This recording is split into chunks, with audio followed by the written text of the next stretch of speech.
Garrett the Explorer. Hey, look, man, I'm tearing your guitar apart, and the best way to explain to you, show you that how I hate Schecter and why you're going to hate Schecter.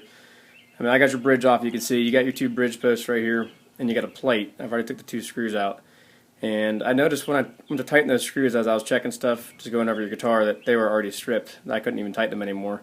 I've never seen a bridge plate like this for a Floyd Rose, but that's just the way Schecter does it. But I noticed, like with this plate, that it holds the two bridge posts in. Now normally they're pressed into the body. It takes an actual press to press the outer sheath of them into the body, and you should not be able to wiggle these back and forth. And this whole plate, you really can't see it in the video, but it's got a lot of movement in it. I mean, a little movement is a lot of movement for a bridge. I was like, alright, that's pretty fucked up. But you can just pull the bridge pins right out on this thing, and I'm going to show you. It's easier than try to explain to you over the phone. And I'll just post this video on YouTube for you. But those two bridge post holes should be perfectly circular. And like I said, they're supposed to be pressed in. You got the outer part of that bridge post that has the little ridges on it. It should be pressed into the wood, and that should never move. You have to get a puller to actually pull them out, and it's pretty tough. But I noticed that these two holes they're almost egg shaped, and let's see if I can show that to you. It's sort of hard because I'm right over top of it, but they are oblong, both of them. So it's got wiggle room this way and wiggle room this way. And I was looking at this thing even closer, and I realized I don't know if you bought this guitar used, I doubt it, it's probably from the factory, that there's a little ledge of wood right here. And that was a filled piece of wood they put in that goes up to this point right here. And there's also a piece that goes, you can see the crack in the middle, that goes across. And that's also been like a little repair job.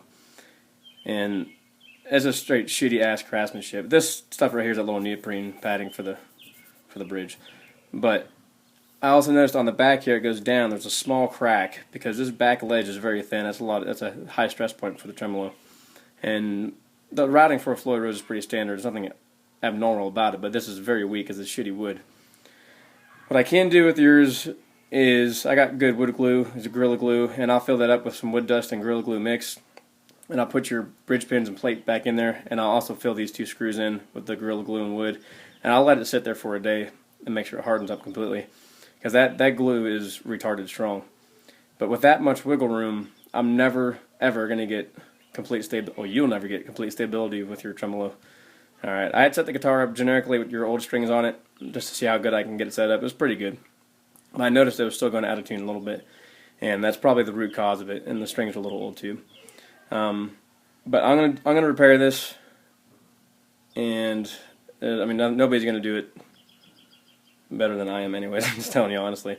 But I'm gonna do the best that can be done for this, and it'll still be playable. Don't worry about that. But we're gonna fix that, and I got the little bridge block piece for your string that you're missing down at Guitar Center today, and I'll put some 10s on it, which was what you had on there. They're just not the little cool red ones you had, but I'm gonna fix that, let it sit for a day, and I'll get it set up best possible. With your frets, I'm going to end up polishing all these fret ends and grinding like the little snag points down on them. I'm going to end up grinding those down with my fret files that I have. I shouldn't say grind, I'm going to file them. And then I'm going to clean your frets completely and polish them up because they're nasty as shit right here. You can actually see the discoloration. They're all going to be shiny as hell. You're going to get a little fret buzz because I'm going to set your action up low, which of course makes everything easier to play, but you're going to get a little fret buzz. And I'll clean your rosewood off good, and I'll clean the whole thing up. But I do agree, this body is a pain in the ass to get clean. You can already see I got little oily fingerprints and stuff on it, but I'll do the best I can. I'm going to go through everything else. Your jack is also pretty loose, so I'm going to rebend that, and I'll check your soldering for everything. And I'll do a double check over everything, but I'll get it playing as best as it can be played. But this is going to be my main focus, so I'll take my time on this. But that's about it, man. I'll post this on YouTube, and hopefully you get a chance. I'm sure somebody's got a smartphone or some shit you can watch. Alright, dude. Peace.